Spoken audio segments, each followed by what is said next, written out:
இன்னைக்கு நாம பார்க்க போறது பாஸ்ட் பெர்ஃபெக்ட் கண்டினியூஸ் ஸ்டேட்மெண்ட். இது உங்கள் செட் அகாடமி. சப்ஸ்கிரைப் பண்ணாதவங்க சப்ஸ்கிரைப் பண்ணிருங்க. நீங்க படிக்கிற நேரத்துல யாராவது ஃபோன் பண்ணினாங்கன்னா, if someone calls you while you're studying, அதுதான் past continuous. That's past continuous. ஆனா நீங்க 3 மணி நேரமா படிச்சுட்டு இருந்தீங்க, அப்பதான் அவங்க கால் பண்ணாங்கன்னா? But if you had been studying for 3 hours, and then they called? அப்போ அதுதான் past perfect continuous. Then it's past perfect continuous.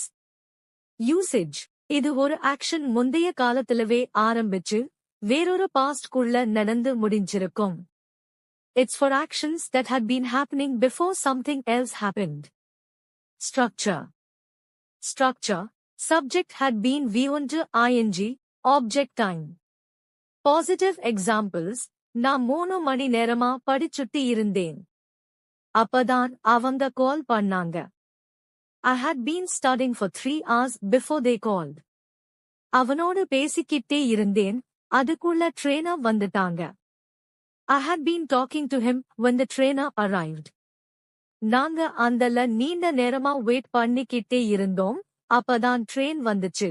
We had been waiting at the station before the train arrived.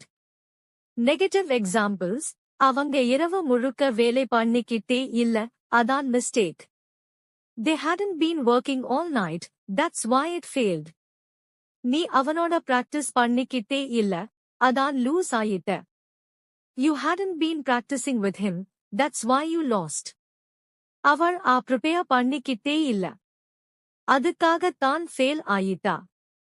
She hadn't been preparing seriously, that's why she failed. Usage tips.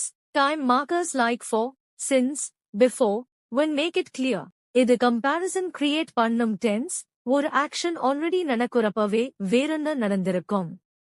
நான் grammar explain பண்ணிக்கிட்டே இருந்தேன். I had been explaining grammar. அப்போ நீங்க subscribe பண்ணிட்டீங்களா? Had you subscribed before it ended? Grammar மட்டும் இல்ல. perfect build பண்ணனும்னா, நீங்க had been learning சொல்லக்கூடிய போங்க. Next video. Past perfect continuous. Yes or no type question எப்படி கேட்கிறது என்று பார்ப்போம். Thank you for watching.